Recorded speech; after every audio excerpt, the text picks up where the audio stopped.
또 지원센터 건립 취소 문제로 논란을 빚고 있는 가운데 이주영 해양수산부 장관이 건립을 다시 추진하겠다고 밝히면서 정부의 오락가락 행보에 비난이 쏟아지고 있습니다. 네, 한편 가수 이승철 씨에 대한 일본 입국 거부에 대한 파장도 커지고 있습니다. 이 시간에 독도수호대 김정구 대표 그리고 동북아 역사재단의 이명찬 연구위원과 함께 독도와 관련된 한일관계 해법 짚어보도록 하겠습니다. 예, 특히 대담 중간에는 가수 이승철 씨 직접 전화 연결해서 관련 입장을 들어보도록 하겠습니다. 예, 두 분 안녕하십니까? 안녕하세요. 안녕하세요.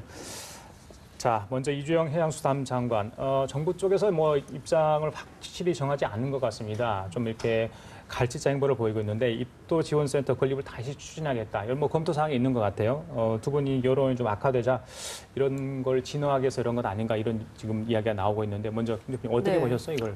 네, 뭐 올바른 지적 같고요. 예, 그렇게 이제 보류를 결정했던 상황에서 이제 변한 상황은 이승철 씨 그 입국 거부 때문에 이제 여론이 좀 급변한 이런 상황밖에 없거든요. 그래서 결국은 그런 원인으로 볼 수밖에 없을 것 같습니다. 아, 그래요. 김 의원님 어떻게 보셨어요? 예, 지금 정부 측에서 이제 좀 오락가락하는 듯한 인상을 좀 주긴 주는데 그렇죠. 기본적인 흐름 자체는 지난번에 그 모임에서 결정했던 것이 바른 방향이 아닌가. 그런데 방금 말씀하셨듯이 한일 관계 여러 가지 이제 여론이 악화되다 보니까 이승철 씨 이게 아주 타이밍이 아주 절묘했는 것 같아요. 그러다 보니까 이제 그 부분에 대해서 아마 정부 입장에서는 반응할 수밖에 없지 않나 그런 측면도 있지 않나 싶습니다. 예. 네. 입도 지원센터 얘기는 잠시 좀 미루고요. 이 이야기 좀 먼저 하고 가겠습니다. 사실 연예인이고 이제 가수 아니겠습니까? 그런데 여러 가지 상징성 의미가 있는 가수일 수도 있어요. 지난 8월에 독도에서 그 공연한 게 문제가 된 것 같아요. 보니까 자, 이 문제를 외교적으로 좀 해석할 수밖에 없는 상황 아니겠습니까? 지금 어떻게 보셨어요? 작년인가요? 8월 달에 일본 국회의원 3명이 들어오려다가 공항에서 결국 들어오지 못하고 돌아갔지 않습니까? 그때 사실 한국에서도 우리 정부가 조금 미숙하게 대응한 게 아니냐. 그 사람들 와서 뭐 특별히 뭐 어려운 문제가 안 생길 수도 있는데 굳이 너무 과잉 반응한 게 아니냐. 이렇게 비판적인 시각을 보였던 사람들조차 오히려 이제 일본에 대해서 비판할 수 있는 하나의 빌미를 제공해 준 거죠.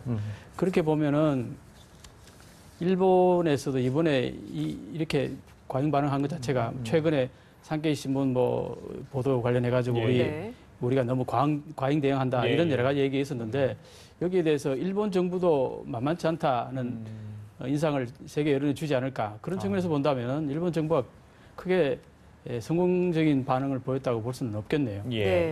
조금 전에 뭐 이승철 씨 인터뷰에서도 그런 얘기가 나왔는데 일본에서 독도 관련한 우리 연예인들 블랙리스트를 만들어서 가지고 있다 이런 뭐 이야기들이 계속 나오고 있습니다. 여기에 대해서 실제 있는 거라고 보시나요? 뭐 정확하게 명단은 좀 우리가 확인할 수 없지만은요. 뭐 정광대 씨라든지 몇몇 연예인들이 이제 입국 거부 당한 사례도 있었고요. 사실 연예인뿐만이 아니라 뭐 저 같은 경우도 이제 매년 시마네 현이나 일본의 독도 조사차 이제 입국을 여러 차례 하거든요. 근데 할 때마다 이 공항에서 뭐 3시간, 4시간 가량 이제 억류를 당하고 갈 때마다 버티를 잡는 거죠. 매번 그렇습니다. 그래서 특별 조사를 받습니다. 특별 입국 심사를. 김 대표님도 그러면 매번 리스트에 올라 있는가 봅니다. 뭐 공항에서 지문 찍자마자 바로 이제 특별 조사실로 끌려가는 건 아니지만 이제 옮겨가서 뭐 조사를 받고 또 도착하면 시마네현의 경찰들이 뭐 그 상주하다시피 이제 따라다니는 그런 현실은 분명히 있고 명단은 분명히 있다고 봅니다. 근데 뭐 이런 태도가 좀 한일 관계는 부정적인 영향을 주지 않겠습니까? 당연히 그렇죠. 사실 김 대표님하고 몇 년 전에 그 시마네현 독도 다케시마의 날 행사 갔었는데 공항에서 한 몇 시간 억류되는 거 봤습니다. 저도 한 2시간 정도 억류됐다가 나오면서 그런 사례가 비일비재하네요. 그러면 독도 관련해서 특히 이제 민감하죠. 일본이나 한국이나 그 부분이 이 한일 관계에 있어서 가장 아킬레스건으로 이게 가장 이웃에서 좋아야 될 나라가 이 독도 문제로 정말 안 좋거든요. 이게 서로 악순환이 되는 것만큼은 좀 막았으면 좋겠다는 생각인데 계속 이런 일이 벌어지네요. 그래요. 자, 독도 입도 지원센터 얘기 좀 이제 본격적으로 좀 해보겠습니다. 과연 이 어떤 시설인지가 먼저 궁금해요. 이 부분에 대해서는 우리 김 대표님께서 자세히 알고 계신 것 같은데, 자, 저희들이 조영도도 준비를 했습니다. 좀 꼭 필요한 시설인지 일단 나중에 이야기를 하고요. 이 시설 뭐가 들어서는 겁니까? 그걸 또 발표 시기마다 다릅니다. 예, 예. 뭐 준비 단계는 2008년, 2009년부터 시작이 됐기 때문에 예, 예. 뭐 많이 바뀝니다. 초창기 내용을 보면은요. 예. 이제 그 강당 50명 이상이 수용할 수 있는 강당 그리고 뭐 10여 명, 20여 명이 회의할 수 있는 뭐 대강당, 소회의실, 예. 대회의실, 의무실 그리고 게스트실.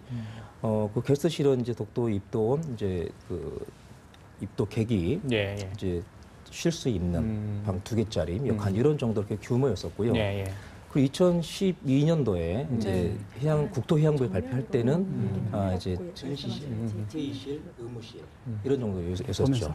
예. 그리고 지금 요즘에 이제 논란이 되면서 예, 예. 갑자기 입도 지원 센터란 말 대신에 예, 예. 입도 시설이란 말로 조금 좀 오용돼서 쓰는데 분명히 다른 시설이 있죠. 이게 어떻게 다릅니까? 조금 더 구체적으로 좀 설명을 해주세요. 센터랑 시설이랑 어떻게 다른가요? 뭐 시설 그러면은 예를 들어서 방파제도 시설일 테고요. 다양한 시설 모든 걸 포함하는 게 시설일 테고 예, 예. 이번에 문제는 센터겠죠.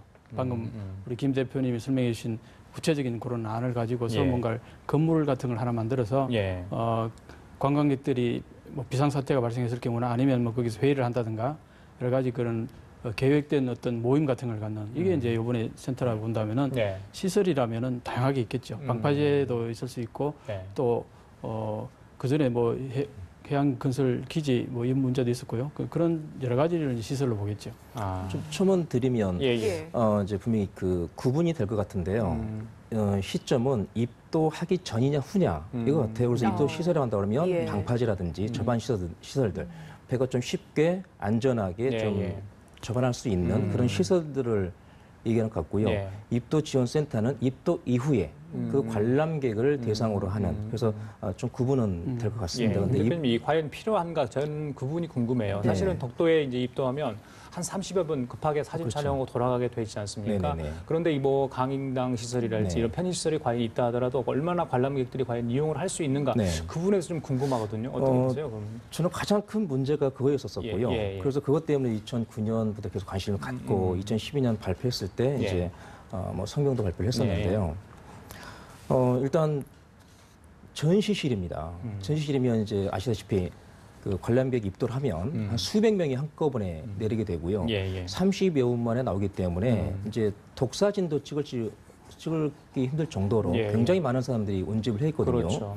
근데 거기에 전시관을 만들 때 과연 몇 사람들이라든지 몇 사람이 그 전시관을 들어갈 수 있겠느냐. 그리고 더 문제는 울릉도에는 이미 독도 박물관이 잘 만들어져 있습니다. 예, 네. 그리고 그렇죠. 또 석포 쪽에는 안용복 기념관이라고 또 만들어져 있습니다.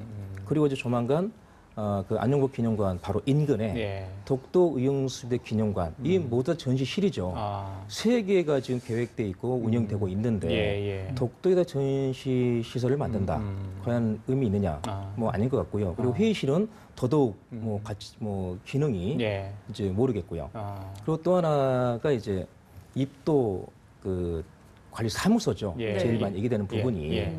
그 당연히 관리사무소가 필요는 할 겁니다. 그런데 이미 독도는 있습니다. 예. 그러니까 옛날에 2008년, 9년 이 무렵에 울릉도에서 두 가지 사업을 추진을 합니다.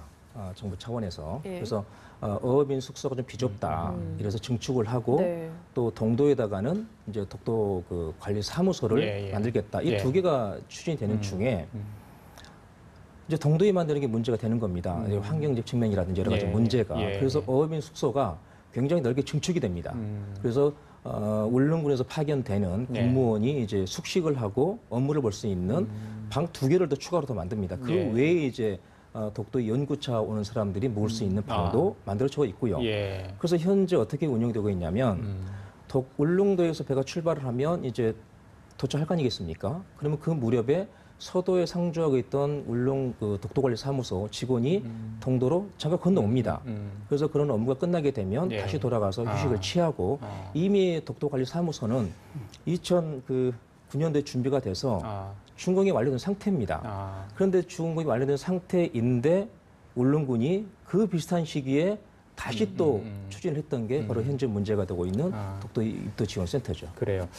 자, 위원님 저희들이 시간이 많지 않아서 마지막 네. 하나 여쭤볼게요. 네. 이게 이제 이런 논란이 되고 있는 것 자체가 일본의 어떤 전략에 말려든 거 아니냐 이런 이제 비판이 나오고 있는데 과연 이 문제 어떻게 좀 풀어야 될지 이번에 한일 정상도 회담도 하지 못하고 그냥 옆자리에서만 잠깐 뭐 이야기를 나눴다 이 정도지 않습니까? 뭐 굉장히 좀 껄끄러운 관계가 계속되고 있는데 자, 이런 불씨들 앞으로 우리나라가 어떻게 좀 이걸 풀어야 나갈지 독도 문제 어떻게 보세요? 제가 뭐 워싱턴도 다녀보고 일본 전문가들도 만나보고 이렇게 얘기 들어보면 하나같이 하는 얘기가 지금 한국이 100% 실효 지배하고 있지 않느냐.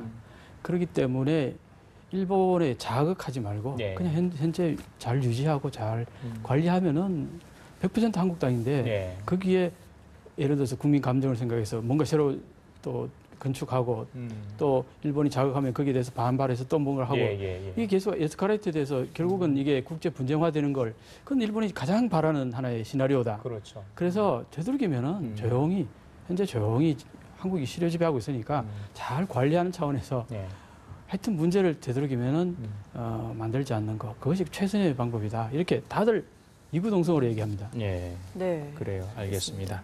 자, 지금까지 독도소대 김정구 대표 그리고 동북아 역사재단의 이명찬 연구위원과 얘기 나눠봤습니다. 네, 두 분 고맙습니다. 감사합니다. 네. 감사합니다.